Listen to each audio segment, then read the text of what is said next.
The horsepower of the new models at the Geneva Motor Show is packed into aggressively styled exteriors. Paolo Tumminelli is a design professor in Cologne. He studies the design language of cars. He's here to get a first impression of the new models.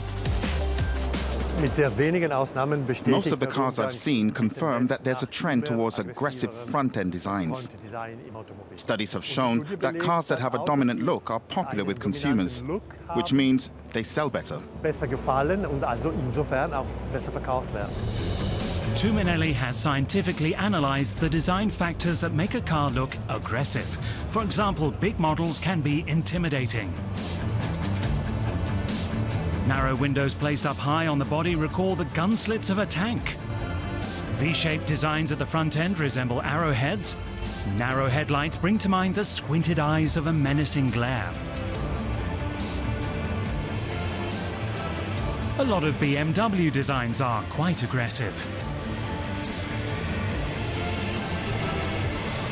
They call it the elbow effect. The lines and structures flare away from the body of the car, things like the fenders and spoilers. These designs create an overall impression of power.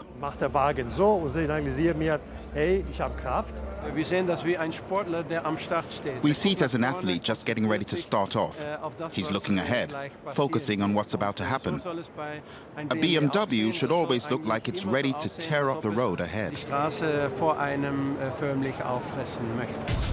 The Mercedes GTR seems ready to do the same.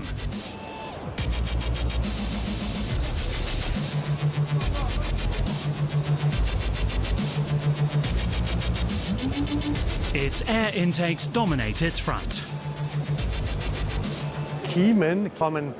They look like the gills of a shark.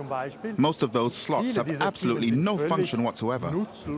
But they give the car a savage, animal-like appearance, like some raging wild beast.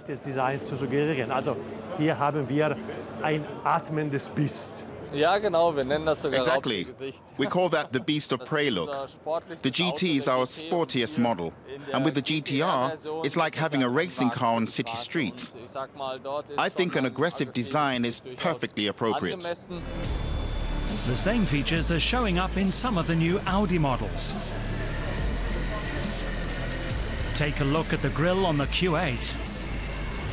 Of all the factors that denote aggressiveness in car design, the most important has to be a front end that looks like a big mouth.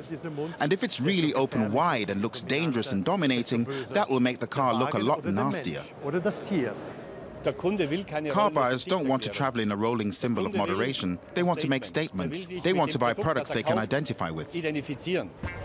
No one knows that better than Italian design legend Giugiaro.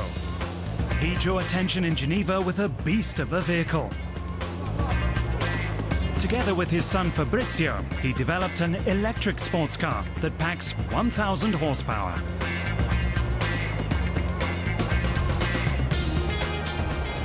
People select, I think, their car for their way of driving. So I can imagine who would choose this car, how crazy he is.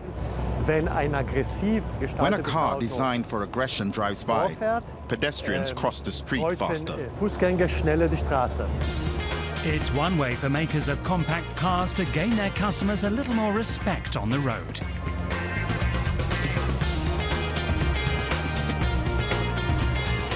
It's interesting to note that small or compact cars, popular cars, are designed to look more aggressive, while dominant cars like Rolls-Royces and Ferraris look a little more quiet and composed. The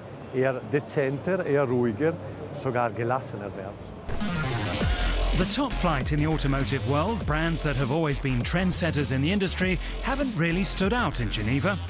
Even if there's a sleek new Rolls-Royce that lists for around €500,000. If you've got money, you don't need to flash muscle. Maybe that's what the brand is trying to say. Maybe luxury brands like Rolls-Royce will influence other car makers and help make our streets look just a little friendlier in the future.